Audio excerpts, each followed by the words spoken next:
Pledge of Allegiance.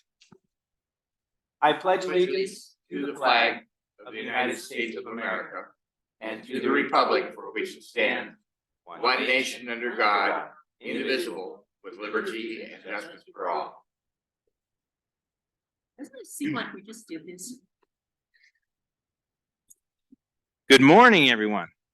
Welcome to our Thursday morning meeting of the County Commission, January 11th, 2024. Hard to get used to saying that. My name is Andy Hunthausen. To my left, Commissioner Tom Rolfe. Good morning. Morning, Mr. Chairman. To Commissioner Rolfe's left, Flo Liston is going to take care of us today. Good morning, Flo. To my right, Commissioner Candace Payne. Good morning. Nico Hash, Deputy County Attorney. Keegan Shea, Deputy County Attorney. And Roger Baltz, our Chief Administrative Officer. There is a sign-in sheet in the front for everyone to make sure they sign in so we have a good record of who's attended our meeting. And we will kick it off here. We don't have any consent action items today, Mr. Baltz, so you're off the hook. So we will start with item number 3 on our agenda, which is a bid opening.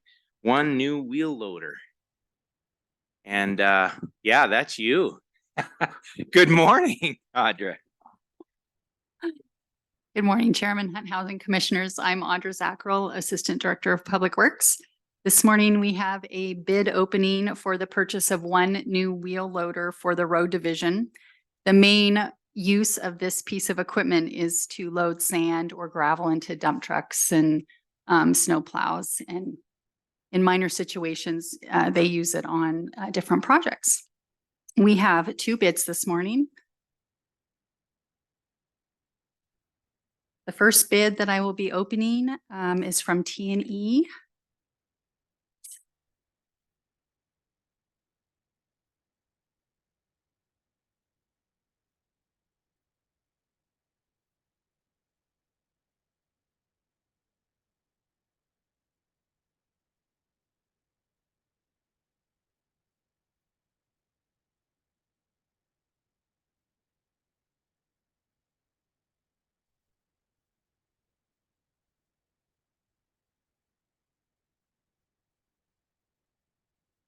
Okay, this first bid is from T&E. The bid appears to be fully complete.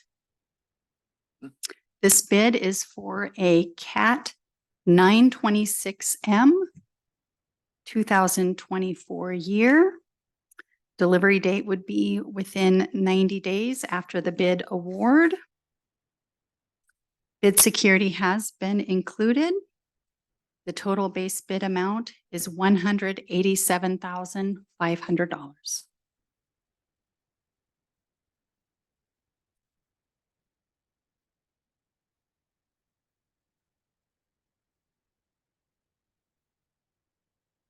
Okay, this second bid is from RDO Equipment Company of Great Falls.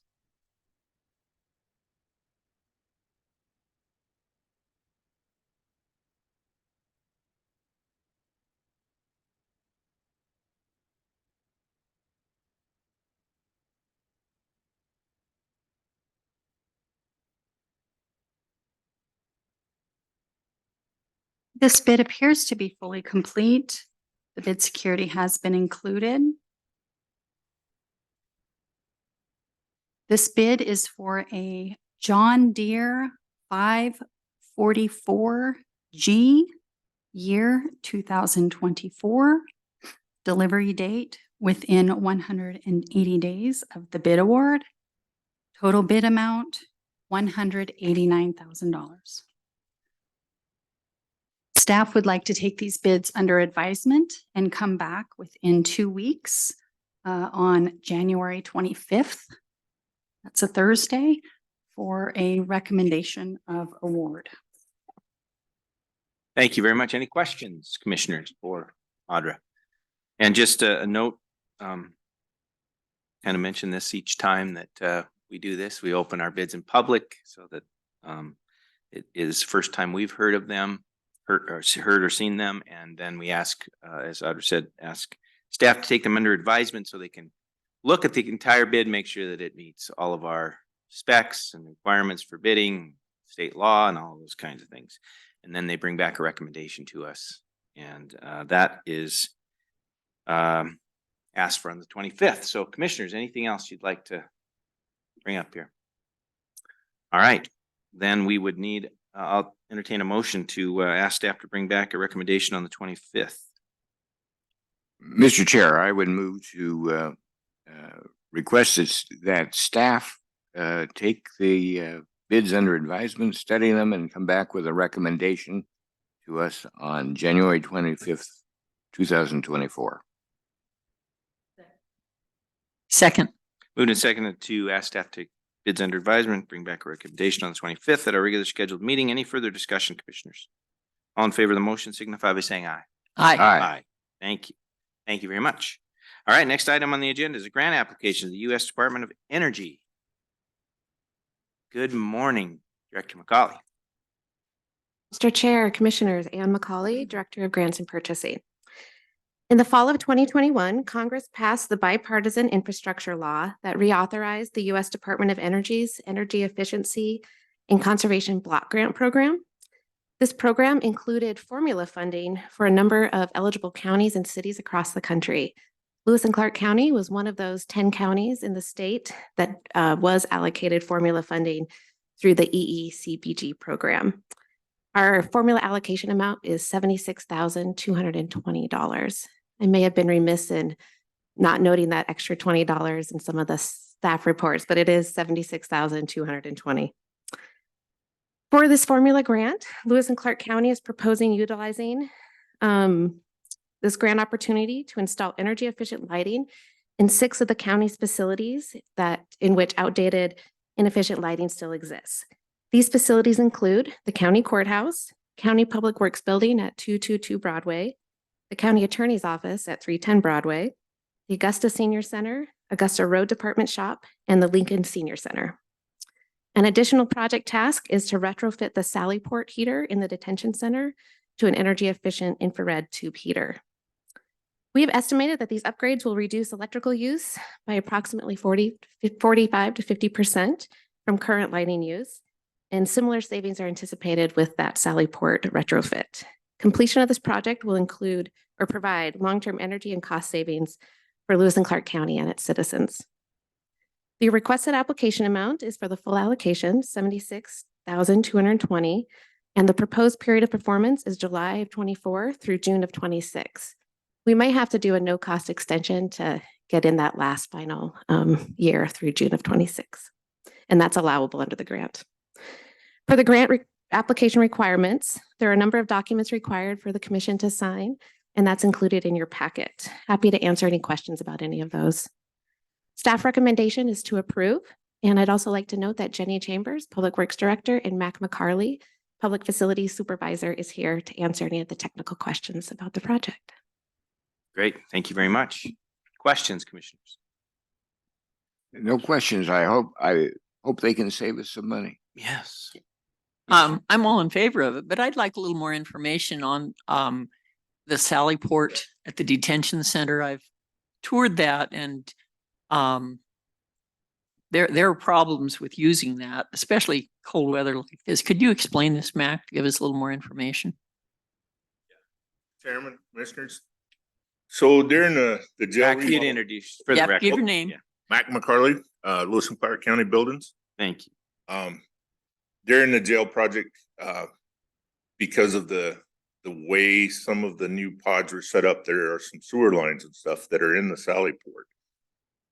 No water lines, but sewer lines, and they had installed a small gas burning heater unit as big as they could go and still maintain the clearance through the Sallyport for especially like the prison transport vehicles and things. But the heater, the type system that they have basically runs 100% of the time. So it's wide open burning natural gas. What probably should have been installed to start with is what we're looking at, which is an infrared system where when you open the door on the current system, you instantly start back over at whatever temperature is outside, where the infrared system maintains a temperature to a certain level, and you only have about a 15-20 minute recovery of that heat in that Sallyport once the doors are shut. So it's a more efficient system. It actually gives you the illusion that the walls, the floor, the atmosphere stays heated even when the doors are open. This is similar to what they use in your box stores like Lowe's and Home Depot, when they have the big roll-up doors and they don't lose that building heat when they've got them open doing their transports in and out. It's kind of a similar system. Thank you, Mac. I think that's fascinating. Before you run off there. Nope, Anything that's all. else? Okay. Nope. Before you run off there, Mac, just a little bit about some of the other projects. So lights in the courthouse. I know over the years we've done some upgrades and some buildings and those kinds of things. So is this kind of hitting some of the remainders, some of the ones that never were upgraded, the technology and the efficient lights and those kinds of things? Yes, Can you Mr. just explain Mr. that a little Chairman. bit? Yeah. So the courthouse, some of the larger lighting in the courtrooms, which were like 400 watt, it slips my mind, HIDs and stuff that were in the courtrooms that are very expensive to run. They were actually converted to LEDs during the Amorisco project. Right. But all the 4-foot tubes, which is the majority of the lighting in the courthouse, was only converted from 32 watt T8s to 28 watt T8s. This is going to take it down in wattage tremendously by going to the LEDs. Right. We We chose to not go with the smart LED systems in all the areas. Most of it will be just a retrofit in the fixture itself. I have one of my staff members done some extensive research on how to get the most bang for our buck in there. The Murray building, again, with its big remodel here back in 17, they didn't change a lot of the lighting in the old part of the building where the county health site is and stuff. So we would like to complete that. Augusta Community Center has the same 28 watt 4-foot tubes all through the building that was done during the Amorisco project. The county shops are the only areas where it's not really 100% focused on the energy saving. It will be some, but it's also to improve the lighting and the safety value of what they're trying to work on in there. And then the small office buildings, 222 and 310 and stuff, they've just never even been looked at. We didn't own them when the Amorisco project went through. Right. Good. Yeah, that's exactly what I expected. I remember the Amorisco project, and there were some remainders and some that we still have opportunity to update or improve the efficiency. So this is good and good opportunity for us. Thank you. Thank very you. much. Anything else from anyone? Commissioners, anything else? Okay. How about public comment on this item? Public comment? Any public comment?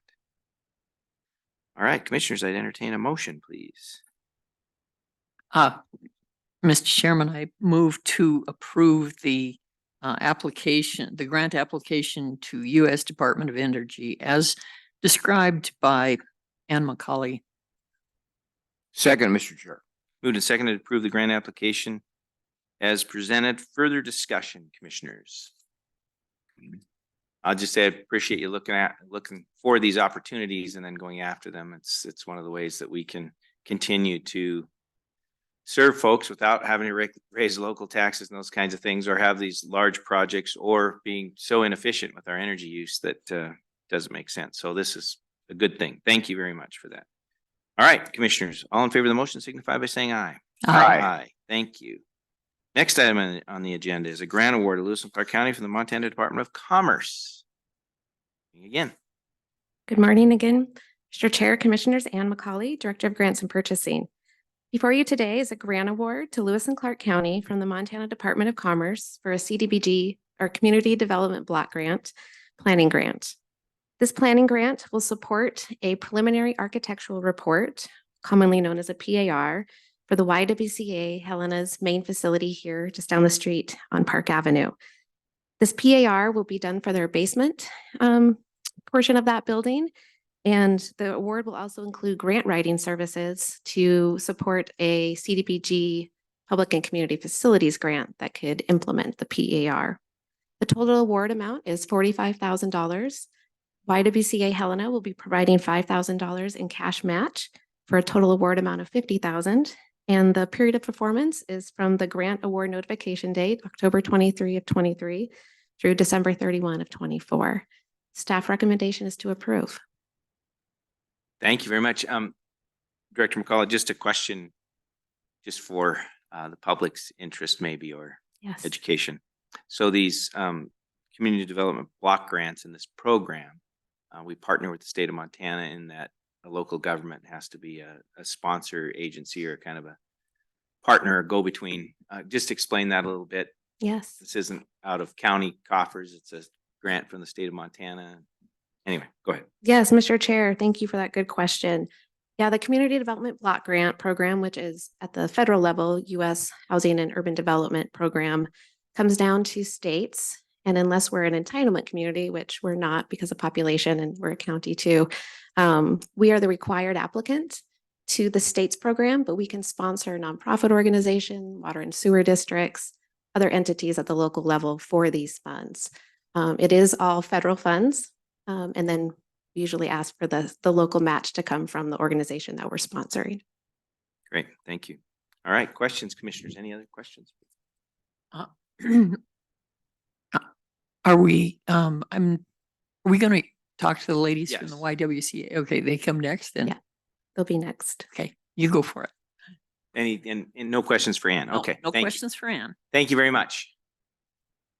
Skirtski. I can say that poorly more times. Morning, Jen. A lot of us have had practice with Ukrainian names, so it's Gursky. Hi, commissioners. My name is Jennifer Gursky, and I'm the executive director of YWCA Helena. We're on your agenda twice today, one to accept the grant and then one for the subrecipient agreement. The project is for the basement of the building that is on Park Avenue. There are 4 floors to our house. And the basement was not completed in the 2015 renovations. So main floor up was done for what current needs are. And the basement just simply isn't. And our programs are growing to the point where I will say that our tech contractors asked me where the next person was going to go. And he said, this closet looks like enough for a desk. So really the basement is to this. Let me back up. This award would provide the preliminary architectural review, which then would, yes, supply us for CDBG or get us ready for a CDBG actual funding grant for the building. I will tell you that we are in the midst of a capital campaign for the basement. And I think that the PAR, when complete, will be able help us really close some of major funders that are private, right? So the CDBG, right now it's at $750,000, but the project is estimated at 2.5. And so we're currently fundraising. It is a requirement. The PAR is a requirement to receive CDBG funds if we apply for that. But also we will be able to use it in a variety of different private fundraising efforts as we plan for the basement. The basement plan is to add an additional outpatient clinical space in the model that we have for women who are insecurely housed.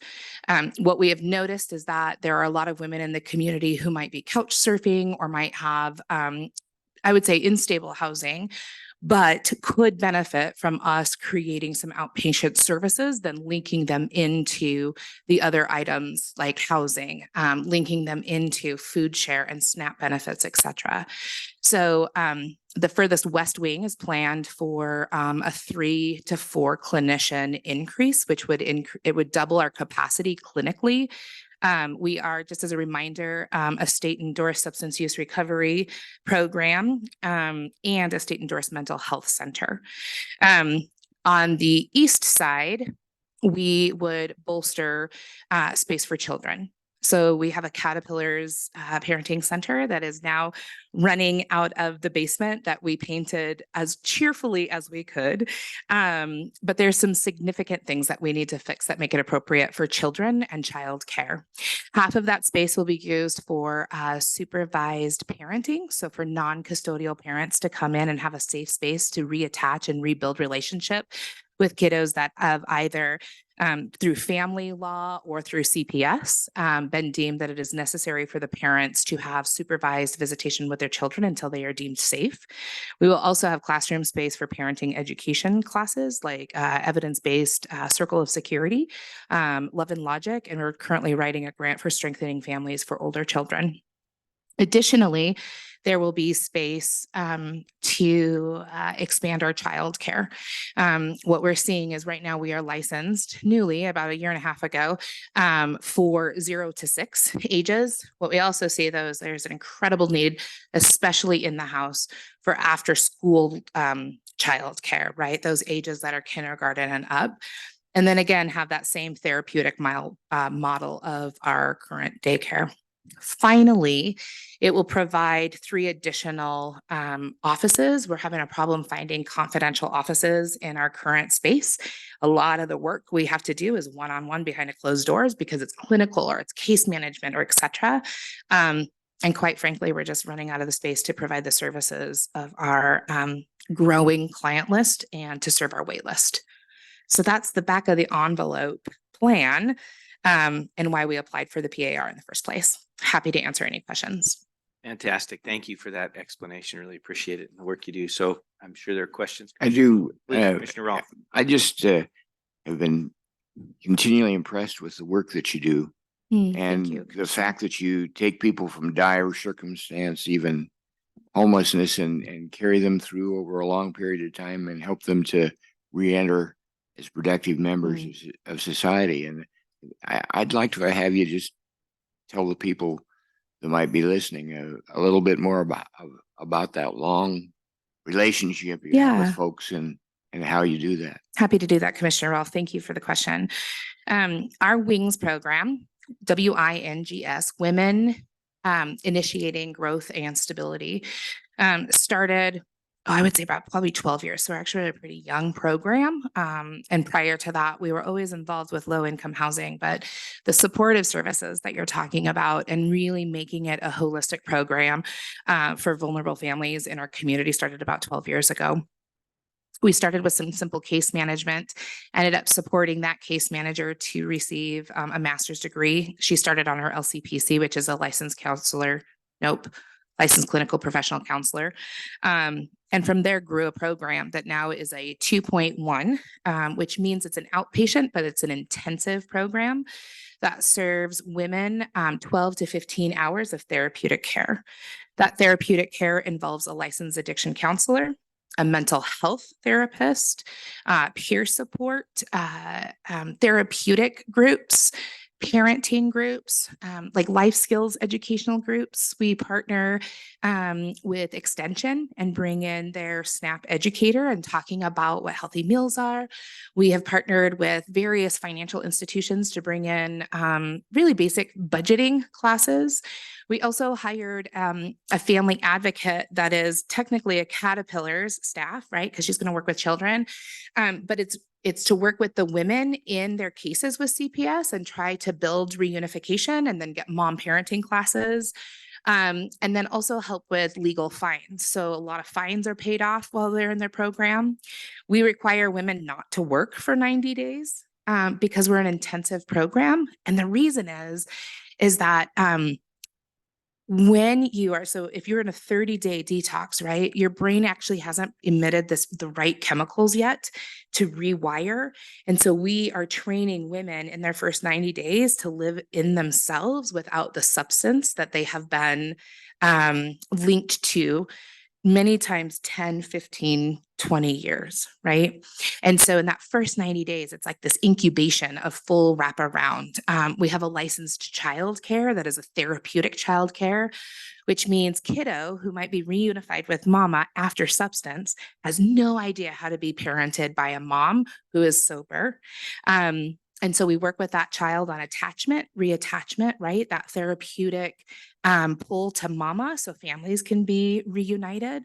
And then we've recently added Caterpillar's counseling services. So we have hired a Caterpillar's clinical director that will just work with kiddos of the shelter and of our childcare. So that's 60 kiddos right now. And we will have 3 therapists probably by June. Yeah, it feels like just in response to that, I mean, yes, I think that there's probably even more that I'm missing, Commissioner, but it feels like when the community has come to us and said, hey, there's this piece that's missing here. We've really scrambled to figure out how to do it. And I think that you can see that in some of the efficacy and the results from our impact report. What we have is when we follow women for that full 36 months, right? So what we know is at 36 months, you can actually start decreasing your level of services and your rate of, the word is gone, relapse. Your rate of relapse significantly decreases. And at 5 years, if you're able to maintain your supports and maintain sobriety, you have no more likely of an occurrence of a relapse or use than anybody on the street. So we have found the longevity of our program, where we are is at 36 months. If a woman is graduated with clinical advice, so that means she's followed all of the steps, at 36 months, we have an 80% success rate in folks living independently and in their recovery. And just to give a side-by-side quick analysis, our industry, if we're going to say industry, that's right, our industry has about a 47% success rate. That's pretty amazing. Yeah. Yeah, I think the staff at the YWCA has done some really innovative, real work for our community. Thank you for what you do. Thank you so much, Commissioner. Yes, thank you. Any other questions No, at this time? All right, well, we'll move on to some Okay, decision making. I just to note that for you, Ms. Gursky, that may have questions for you, so don't run off. Next item here. So, all right, commissioners, this is again, we didn't get off track, but maybe we're separated from the initial request for those that might be watching, but the grant award to Lewis and Clark County from Montana Department of Commerce, and this is for a PAR for the basement of the YWCA. Is there any public comment on this item? Any public comment? Any further public comment? Any other public comment? All right, commissioners, how about a motion? Mr. Chair, I would move to accept the grant award to Lewis and Clark County from the Montana Department of Commerce as explained by Ms. McCauley. Second. Moved and seconded to approve the grant award as presented. Further discussion. I just really appreciate what we're trying to do here. It's a two-step process, like you said, but I think this money is going to be used well to help our community. We see so much about homelessness in our community and the homelessness of women with children. And I'm hoping, and I'm sure this is what they've got in mind, is this is a step in the right direction to keep people from becoming homeless, to get them up so they can support themselves and take care of their children successfully. We can show them the way. And I really appreciate what's going on over there at the YWCA. What a program. Thank you, commissioners. All right, all in favor of the motion signify by saying aye. Aye. Aye, thank you. Okay, next item on the agenda is a subrecipient agreement between Lewis and Clark County and the YWCA of Helena. Good morning, Ann McCauley, Grants and Purchasing Director. So with the approval of the grant award that you just did, this is a subrecipient agreement between Lewis and Clark County and the YWCA of Helena. Subrecipient agreements are kind of the formal process for us to pass through federal funds or grant awards to our nonprofit partners. Through this subaward, YWCA will procure the professional services for the preliminary architectural report and the grant writing services. We will partner with YWCA. We're that conduit between the state and the sponsoring organization, but they'll be the one responsible for kind of administration of the grant award. The grant award or the subrecipient agreement amount is $45,000, and that's entirely the full CDBG award, again, with YWCA providing that $5,000 in local match. The period of performance matches the grant award, October 26th of 23 through December 31 of 24. Happy to take any questions about this subrecipient agreement. And I'm sure YWCA Helena staff could comment on it. Any questions, commissioners? No. Staff recommendation is to approve. Thank you very much. In an effort to get us off track a little bit again, Executive Director Gursky, if I could ask you a question. Or give you another up. No, the reason I'm doing this is it's really important. I mean, we're going through this grant process and subrecipient agreement to assist in getting an architectural report done so that the building can be renovated so that you can provide services. So back to providing services again. You did a great explanation of what will happen there and those kinds of things. And I see that your services, along with many other nonprofits in the community that you have strong relationships with, as kind of a puzzle pieces that the folks that you assist often will get assistance from other local providers as well. And I know that you're looking at potential expansion in our community, the Our Redeemers project, and you've talked about other projects. Can you just talk about how those projects might enhance your services or give you the opportunity to do more? Is that some of this part of the capital campaign, or is your capital campaign focused mainly on getting this basement done first and then other things? Just a little bit more, just for the benefit of the public, because it's important right now. We were walking in today and talking about how cold it is outside, and there's people out on the street right now, and there's folks that have come and gone from your program. It only has so much capacity. The other organizations only have so much capacity, but it's an important kind of mosaic, I guess, in our community that needs that nurturing and folks like you to work together. You bet. Little explanation, I guess. I'll stop. Commissioner, thank you for the question. The capital campaign that I mentioned is purely for the renovation of the basement. So the basement will include basically 3 growth opportunities for the program. One is additional outpatient services. So when I speak about outpatient services, it would still be the same framework and philosophy of care that I explained in the prior agenda item. We are constricted right now by the space in our house. So one of the things that makes YWCA Helena unique for some of the other residential providers of substance use disorder recovery or mental health recovery services is that we are actually not a residential program with those services. We have residential and then we have programming. So at any time, we could extrapolate the services that we are providing from the housing. It has not become necessary because one of the pinnacles of where we find, and it's not just correlation, but causation, right, of homelessness amongst women is eventually substance use disorder. So we treat typically women who come to us, and you mentioned other partners, right? So how we dovetail with some of the other partners in our community. Women typically come to us because they're experiencing 5 realities. So extremely low income or no income, right? Like that's the title we give it, but really there's no income. And typically women will come immediately from a 30-day intensive residential program or a detox, or they'll come from some sort of detention, right? So whether that be in our jail or whether that actually be a DOC, maybe a DOC person in our jail.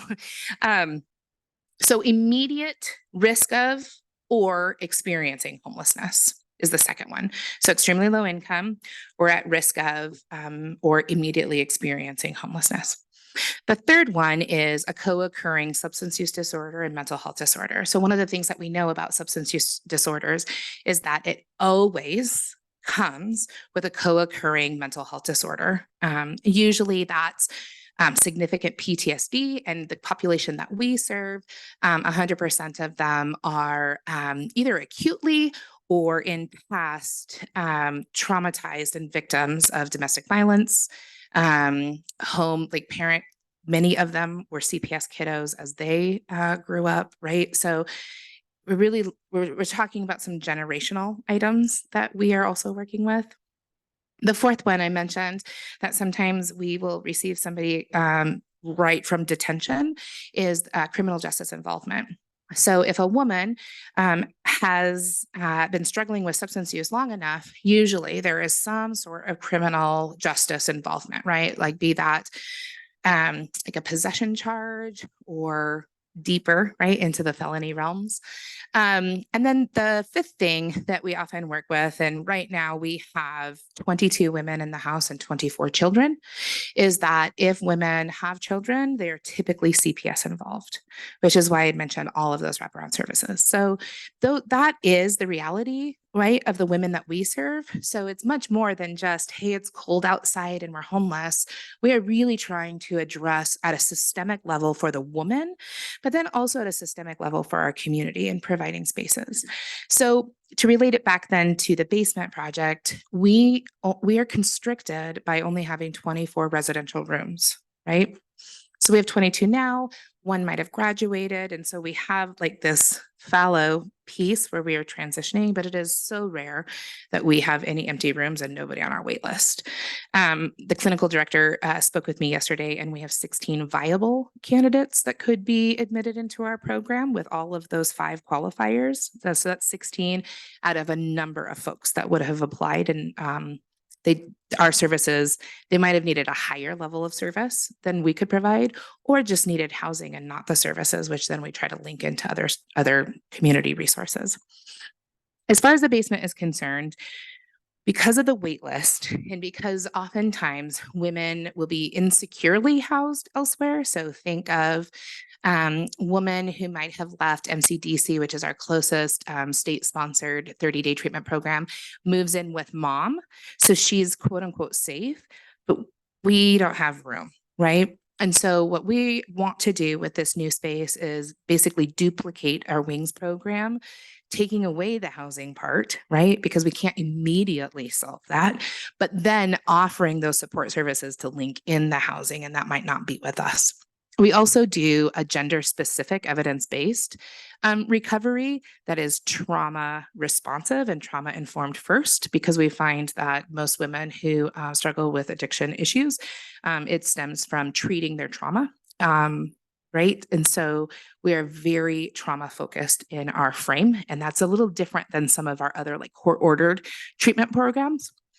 The other part of it is for then the children, right? So we have a VOCA grant, which stands for Victims of Crime Act. It is a federal grant that we have been recipients of for 10 years. That supports our parenting, our Caterpillar's Parenting Center. That started because we identified that if kiddos are going to come with women who have those 5 realities, kiddos needed some place to have a parallel treatment or a parallel safe place to be able to reunify with their parents. And out of that, last year birthed the Caterpillar's therapeutic childcare. So that side of the building will be for the after school. We don't have any after school care right now for the kiddos that are living in the house. I would say about 50% of them are school age right now, and in that age where they need something after school to do. It will increase our services for the supervised parenting and the parenting education, and then it will provide more clinical space for our residential.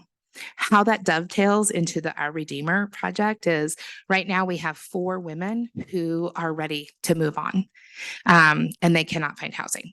So where do they go, right? A woman with 2 kids, it has taken her 6 months to find something that will accept her voucher. And if you speak to Michael O'Neill over at the Housing Authority, he said just in 3 years ago that 85% of folks who received vouchers could use them. They could find a rental in the community. And at his last report at one of the Fuse meetings, it's now only 36%. So we're just having a hard time finding affordable housing. So these women are ready to like start their life just like you and I. And I can't I'm not going to graduate them into homelessness. So we are partnering with Habitat for Humanity and Rocky Mountain Development Council for the Our Redeemers project. And many of you know what that project is, but it's about, just for folks listening, it is about a 9-acre project out on North Benton that has, I think, 120 doors for Rocky, which would be subsidized rentals. I think there are 30 permanent houses for ownership by Habitat. And then ours would be a supportive transitional living space with 24 units. And that would be where we could graduate women who are ready and maybe just need a touch point every week. So yeah, we're really trying to answer community needs, not only by, commissioners who hear the stories at day in, day out and at meetings, but also through our own evidence and then community meetings that we meet with other providers in the community. It was interesting last year, we actually wanted to find, as a collaborative, were the names duplicated on each of our wait lists? And so that was Carrie with Florence Crittenden and Gina with the Friendship Center. And really, we only had a 10% overlap. So each of their wait lists are unique. And we're all about 20 to 25 at any given time deep, which means that there's about 75 who have actually gone through some sort of application process who could qualify for either any of our services. And so this is really just a response to being able to open more opportunities in our services. Thank you. Just one more question. There's significant discussion about shelter for mainly women and children in the community, and how that could relate, and how it does relate, referrals back and forth. And one of the interests, I guess, that I've heard from our commission over time is that really interested in what if shelter happens, what next What's steps that you're next? talking about. We really need to get people into opportunities for treatment or opportunities for therapeutic care, behavioral health care, and then of course medical care. So just speak to that and how your program relates to that, Yeah. and the need, if there is, and from your perspective in the Yeah. community. Good question. How much time do you have? We have Um, 2 minutes, 3 3 if Commissioner, you really thanks. push it. Okay, I got No, it. I'm just kidding. I definitely wore a watch.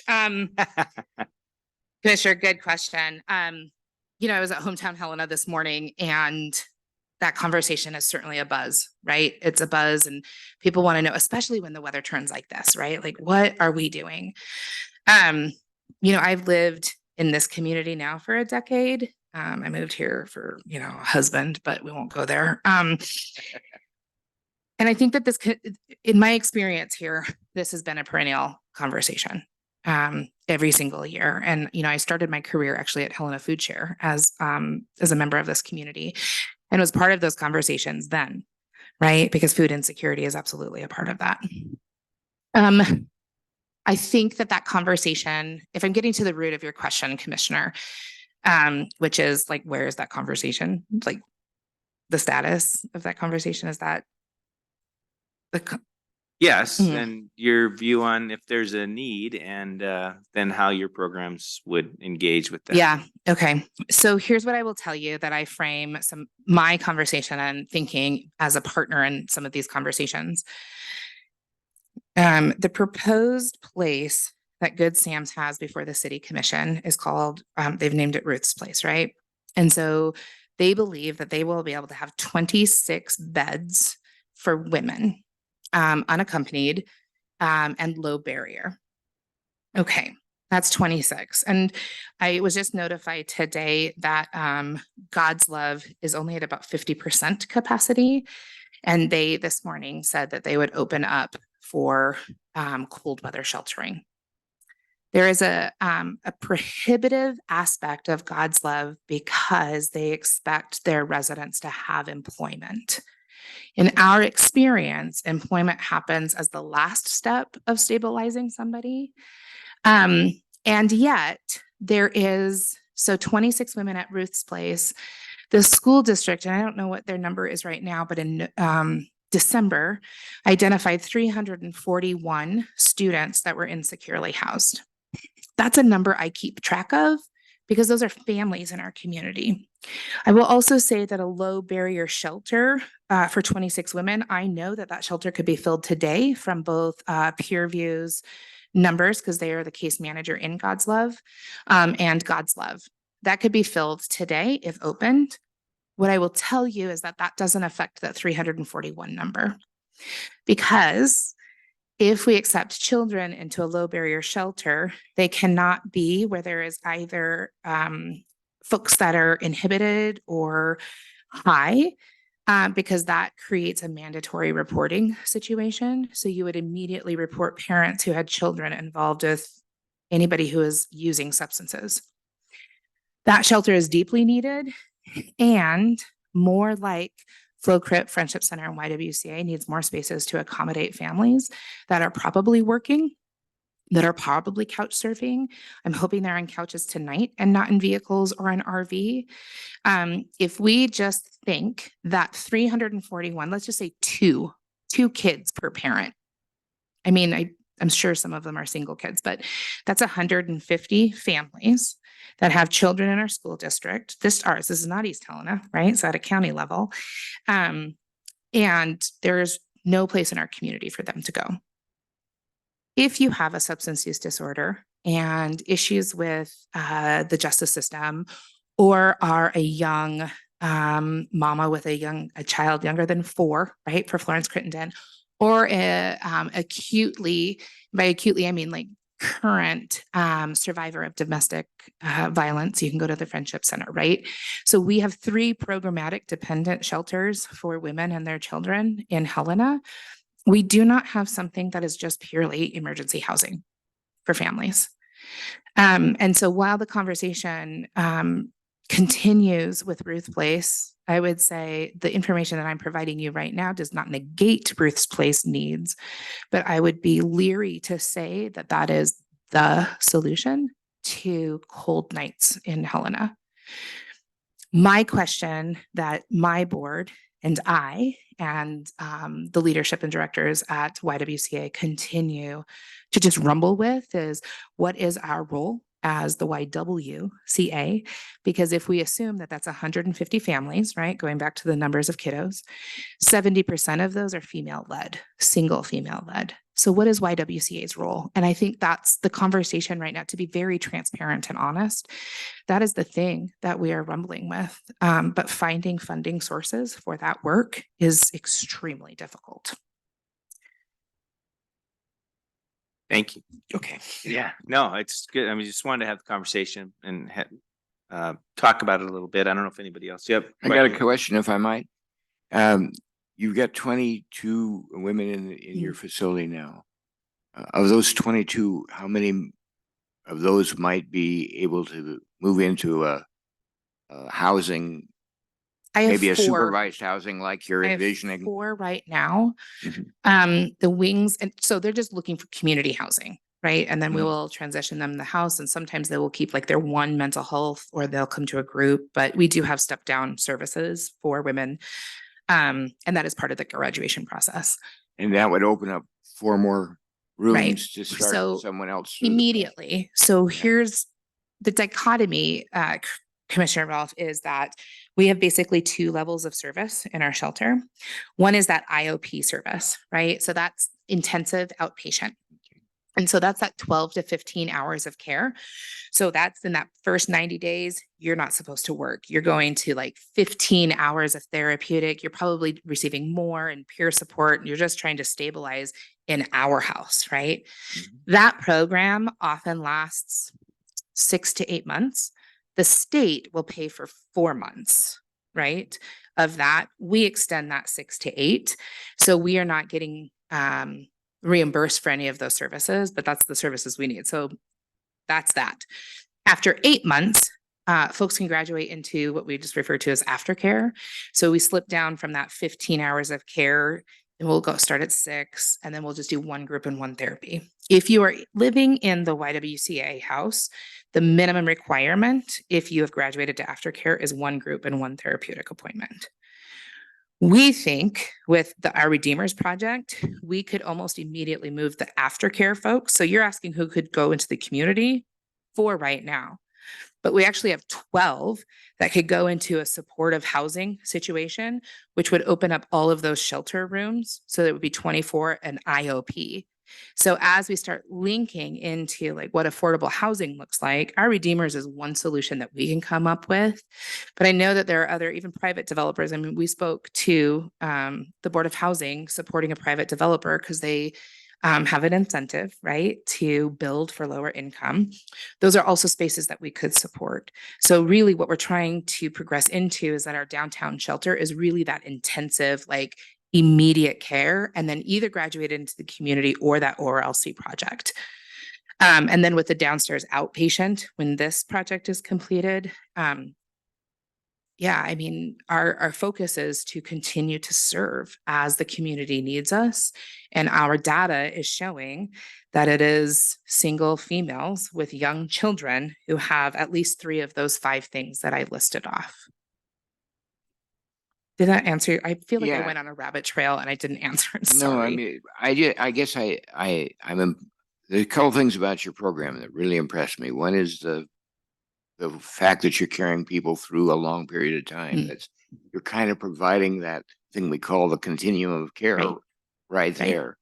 And I think I think that's important to continue to support. It's critical for women's success and it's critical for family success to have the continuum of care addressed.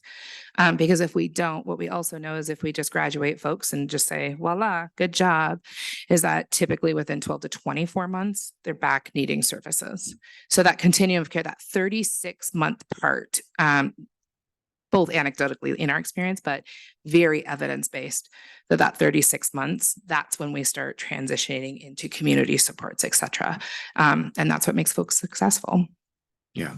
Yeah. And so what you're saying that right now, if you had 4 places, you could start people on month 1 of the 36. Right. That would be good. Yeah. Okay. Thank you. All right, thank you very much. Anything else? No. Okay, thank you. Good. Okay. Thank you. Yes. And speaking of rabbit holes, we're really good at going down those around here because we're talking about a sub-recipient agreement between Lewis Clark County and YWCA Helena, which was explained at the beginning. But it's nice to talk about, the results of these potential grants or the work of these grants, what happened, what are we after and what are we trying to accomplish in the community? And I think it's important, if I might, Please. say that I really believe that if we've got programs that are working, that we need to continue to help them through things like this. Absolutely. And that's why I want to support this. Good. Yes, it's a good thing. And I had opportunity to be there in 15, I think it was, is it 15 when you cut the ribbon and got to be there and when the renovation was finished, and it was in part because of these types of grants. Caterpillars as well was able to be there when opened those doors for the therapeutic daycare. That was great. So looking forward to this as well. Hope when it comes to time, that we get an invite for that as well. Commissioner. I just would like to comment that we've got almost 10 years of successful moving the ball forward rather than, oh my God, we've got all these homeless people around here. And so I really, it just warms my heart that instead of focusing on all the bad stuff, this is good stuff our community is doing and supporting. And we're not just standing around saying, buy them a bus ticket, get them out of here. No, we're actually helping these people. We're recognizing that they're our children and our grandchildren or our sisters or mothers or whoever they are. But we are addressing a need. It's what society does. And it just makes me very proud to be a part of this whole program. Good job, ladies. Thank you, Commissioner. All right, back to the subrecipient agreement. Any public comment on this item? Any public comment? Any public comment? Okay, I think that's where we are in our process. Sorry, apologies. We don't usually get that far down, but it's important. It's really important to talk about some of these things for a little more length of time. So commissioners, I would entertain a motion, please. Mr. Chair, I would move that we approve the sub-recipient agreement between Lewis and Clark County and the YWCA of Helena as explained by Ms. McCauley and Ms. Gursky. Second.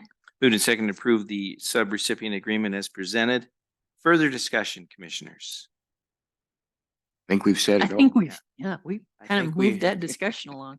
Thank you. I'll say that to Ann and to Jen. Thank you very much. And to your board. All in favor of the motion signify by saying aye. Aye. Aye. Thank you. All right, we are at that time in the meeting where we will take public comment on any item that is under the jurisdiction of the commission, but not on today's agenda. Is there any public comment? Any public comment? Any public comment? All right, Hearing none, we will stand adjourned. Thank you all very much.